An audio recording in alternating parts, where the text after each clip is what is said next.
दोस्तों कई बार ऐसा होता है कि हमारा पंखा तो खराब नहीं होता है, लेकिन हम फिर भी पंखे को उतार लेते हैं और दुकानदार के पास लेकर के जाते हैं और कहते हैं कि सर जी देखिए हमारा पंखा ये चल नहीं रहा है। इतनी सारी मेहनत की पंखा उतारना, फिर उसकी पंखड़ी खोलना, फिर उसको खोल करके ले जाना, जो बिल्कुल काम नहीं जानता जो व्यक्ति, उसके लिए ये चीजें बहुत बड़ी हैं। एक मिस्त्री के लिए तो सीधी सी बात है कि भैया उतारना है तो उतारना ही है, लेकिन जो आम एक व्यक्ति है उसको जब नहीं पता होता है कि इसमें क्या खराब है तो उसको उतारना, एक तो गर्मी है, गर्मी का महीना, उस पर सब परेशान होना, लथपथ होना, तो उसको उतार के ले जाना वहां पे, उसके बाद पता चले जी पंखा तो आपका ठीक है, बिल्कुल पंखे में कोई दिक्कत नहीं है आपके, तो पता चलता है कि आपके बोर्ड के अंदर दिक्कत हो सकती है, आपके वहां तक सप्लाई नहीं आ सकती है।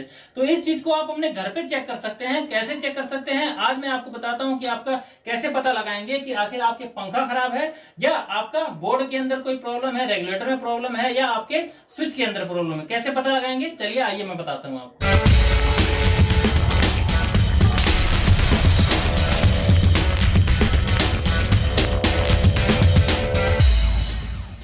दोस्तों सबसे पहले आपको जब भी आपका कभी पंखा या कोई भी इलेक्ट्रिकल प्रोडक्ट है या मोटर, पानी की मोटर है या सबमर्सिबल कुछ भी है, ठीक है, सबसे पहले आपको ये देखना होता है कि जहां पे आपका पंखा या कोई मोटर लगी हुई है वहां पे आपका करंट पहुंच रहा है या नहीं। अचानक से बंद होने का मतलब ये नहीं होता कि वो फूक ही गया है अंदर की, मतलब पंखे में ही या मोटर में ही कोई प्रॉब्लम है, उसके वायर भी तो ऐसा भी तो हो सकता है ना कि वहां पे करंट ही ना पहुंच रहा हो, जहां से करंट की सप्लाई आ रही है, जो स्विच है, हो सकता है कोई तार ब्रेक हो गया हो बीच में, या स्विच खराब हो गया हो, या रेगुलेटर खराब हो गया, कुछ भी हो सकता है ना। तो उससे पहले आपको, सबसे पहले आपको क्या चेक करना है, सबसे पहले ये चेक करना है कि आपके मोटर तक, पंखे तक करंट पहुंच रहा है या नहीं। उसकी चेकिंग के लिए आप टेस्टर का भी इस्तेमाल कर सकते हैं, लेकिन टेस्टर कई बार क्या होता है कि मान लीजिए आप पंखा जब चेक कर रहे हैं तो पंखा चेक करने के दौरान आपको रेगुलेटर जब खराब होता है तब भी ये टेस्टर आपका जलता रहेगा, लेकिन आपका पंखा नहीं चलेगा। समझे ना, आप अगर टेस्टर लगाएंगे तो आपका टेस्टर तो जलेगा लेकिन पंखा नहीं चलेगा। अब आपको पूरा पता लगाना है कि आखिर क्या दिक्कत है, रेगुलेटर में है, स्विच में है या पंखे में है। तो आपको इस तरह का देख सकते हैं, मैंने सीरीज बल्ब नहीं है, ये है नॉर्मल सा 2 तार मैंने इसमें लगा रखा है, ये होल्डर है और ये बल्ब लगा रखा है हमने 100 वाट का। तो इससे हम चेक करेंगे कि हमारे पंखे तक करंट पहुंच रहा है या नहीं पहुंच रहा है, इससे हमें पता चल जाएगा। ठीक है, जहां पे हमारा मेन तार लगा हुआ है वहां पर हम इसको लगाएंगे। दोस्तों बल्ब होल्डर लगाने से पहले आपको एक चीज चेक करना होगा कि इसके अंदर करंट आ रहा है कि नहीं। ठीक है, ये इसमें करंट कुछ भी यानी कि फेस आपका आना चाहिए, तभी आपको इसको लगाना है। ठीक है, अगर फेस ही नहीं आएगा तो आपको इसको लगाने का कोई मतलब नहीं होता, ये वैसे भी नहीं चलेगा। ठीक है, तो सबसे पहले हमें देखना है यहाँ के फेस यहाँ तक पहुंच रहा है कि नहीं। उसके लिए आपको एक टेस्टर का इस्तेमाल करना होगा। टेस्टर से आपको पता चल जाएगा कि किसमें फेस पहुंच रहा है कि नहीं, न्यूट्रल पहुंच रहा है कि नहीं। टेस्टर से चेक करने से पहले आपको इस पॉइंट के बारे में समझना पड़ेगा कि इसके अंदर किसमें आपको लगा करके चेक करना है कि ये जो इसके अंदर जो आप एक कनेक्टर देख रहे हैं, एक तरफ आपको पंखे से आई हुई तारें मिल रही होंगी और दूसरी तरफ से आपके ऊपर से ये जो तारें 2 आई हुई हैं, आप देखेंगे ये तारें आपकी ऊपर से आई हुई हैं और ऊपर से जो तारें आई हैं यही मेन तारें आपकी होती हैं। ठीक है, अब इसी के अंदर आपको टेस्टर लगा के देखना है। आपका एक तार इसमें न्यूट्रल का होगा और एक तार फेस का है। ठीक है, यानी कि फेस वाले में आपका टेस्टर जलेगा और न्यूट्रल वाले में आपका टेस्टर नहीं जलेगा। चलिए हम इसके टेस्टर को लगा करके देखते हैं कि यहाँ तक फेस पहुंच रहा है, न्यूट्रल पहुंच रहा है या नहीं। अगर आपके पंखे के इस पॉइंट पे, कनेक्टर के ऊपर आपका न्यूट्रल नहीं आएगा तो इसके अंदर दोनों में फेस बताएगा। ठीक है, न्यूट्रल यहां तक ना पहुंचने का यही सबूत है कि इसके अंदर दोनों ही पॉइंटों में, ऊपर और नीचे दोनों ही तारों के अंदर आपका ये फेस बताएगा, यानी कि टेस्टर आपका दोनों में जलने लग जाएगा। चलिए चेक करते हैं इसमें न्यूट्रल फेस क्या है, इसका फंडा अभी साफ हो जाएगा। अभी देख रहे हैं इसके अंदर कोई भी हमने बटन चालू नहीं किया है तो इसके टेस्टर नहीं जल रहा है। ठीक है, किसी में भी टेस्टर नहीं जल रहा है। तो आप चलिए एक बार बटन ऑन कीजिए, वहां से देख सकते हैं इसके अंदर जब हमने लगाया तो हमारा टेस्टर ये जलने लग गया।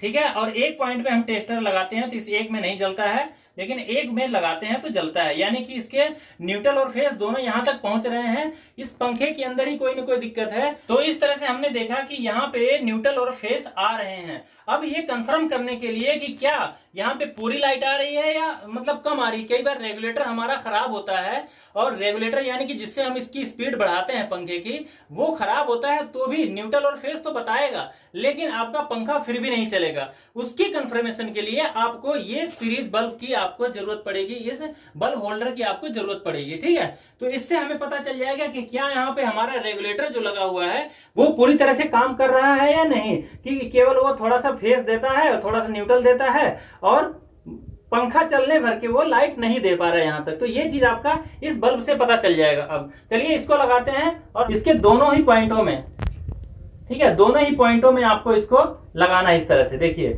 ये हमारा बल्ब जो है कि पूरी तरह से जल रहा है, पूरा आ रहा है इसके अंदर करंट 240 वोल्ट। अब हम इसके रेगुलेटर को भी यहीं से चेक कर लेंगे कि रेगुलेटर हमारा काम कर रहा है कि नहीं। हम उसकी स्पीड को यानी कि रेगुलेटर को हम कम करेंगे, कम करने से हमारा ये बल्ब कम होना चाहिए। अगर हमारा ये बल्ब कम नहीं होता है या इसी पे रुका हुआ रह जाता है तो इसका मतलब हमारा रेगुलेटर भी खराब है, वो शॉर्ट भी हो सकता है।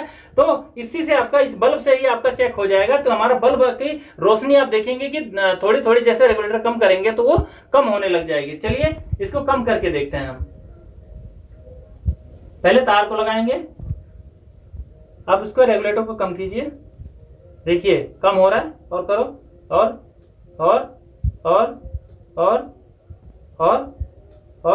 तो देख सकते हैं हमारा ये रेगुलेटर भी पूरी अच्छी तरह से वर्क कर रहा है। इस बल्ब से हमें ये पता चल गया कि हमारे रेगुलेटर, हमारे स्विच सब कुछ ठीक है और यहाँ तक पूरी बकायदा करंट भी आ रहा है। तो अब इस पंखे के अंदर कोई ना कोई दिक्कत हो सकती है। ठीक है, जैसा कि आपने हमारी वीडियो के अंदर देखा कि मैंने आप लोगों को बताया है कि आपको जब इस तरह की कोई दिक्कत आती है तो पंखा आपका शॉर्ट हो सकता है। ठीक है, शॉर्ट सर्किट इस पंखे के अंदर हो सकती है और शॉर्ट सर्किट को कुछ हद तक ठीक किया जा सकता है और कुछ हद तक ठीक नहीं किया जा सकता है। तो आपको इस पंखे में क्या दिक्कत है, अब इसको कंफर्म है कि आपको ये मिस्त्री के पास ले जाना पड़ेगा। अगर आपके पंखे में भी ऐसी दिक्कत आती है, आपको इतना चेक करने के बाद में फर्स्ट में आपको इतना चेक करना है। कोई भी मिस्त्री, अगर मिस्त्री भी मेरी वीडियो को इसको देख रहा है तो उसको भी ये प्रोसीजर जरूर फॉलो करना है। डायरेक्ट आपको पंखा उतार करके नहीं ले जाना है। ठीक है, कई बार हमारा पंखा सही होता है, चलने लायक होता है, हमारे रेगुलेटर में पूरा करंट नहीं दे पाता, इसकी वजह से भी हमारा पंखा नहीं चलता, अचानक से वो बंद हो जाता है। तो आपको उसमें सबसे पहले ये प्रोसीजर फॉलो करना है। इसमें आपको पता चल जाएगा कि आपके पंखे में प्रॉब्लम है या आपके लाइन में प्रॉब्लम है, जो पीछे से लाइन आ रही है वो यहां तक आ रही है कि नहीं, यह इससे आपको पता चल जाएगा। तो दोस्तों जैसा कि आपने देखा कि हमने इस पंखे को चेक किया और हमें पता चला कि इस पंखे के अंदर ही प्रॉब्लम है, यहां तक पूरा करंट पहुंच रहा है। अब हमें इसे पंखे को खोल करके ले जाएंगे और क्या है इस पंखे के अंदर ये दुकानदार को ही पता है और दुकानदार जब रिपेयर करेगा तो वही कर पाएगा। अगर आप बिजली का थोड़ा बहुत काम नहीं जानते हैं तो आप इस पंखे को खोल लेंगे। खोलने के बाद कई बार ये फिट भी नहीं हो पाएगा, क्योंकि पंखे हमारे बहुत दिनों बाद खराब होते हैं। जब साल 2 साल बीत जाता है पंखे चलते चलते तो वो खोलने में भी बहुत परेशानी होती है। उसकी बैरिंग वगैरह बहुत बुरी तरह से जाम हुए रहते हैं उसके अंदर, तो एक आम आदमी उसको खोल नहीं सकता है। तो आप कोशिश कीजिए कि आप किसी मिस्त्री के पास ले जाइए और वहां पर उसको ठीक करवा लीजिए अगर आपके पंखे में इस तरह की दिक्कत आती है। तो दोस्तों आज की वीडियो अगर आपको हमारी अच्छी लगी हो तो प्लीज हमारे चैनल को जरूर सब्सक्राइब कर दीजिएगा, वीडियो को लाइक कर दीजिएगा, क्योंकि अब मैं आप लोगों के लिए ही केवल वीडियो बनाता हूं, केवल कस्टमर भाइयों के लिए। मिस्त्रियों के लिए सेवा समाप्त है। तो मिलते हैं आपसे आने वाली सभी वीडियो के अंदर, तब तक के लिए हमारे चैनल को कर लेना सब्सक्राइब।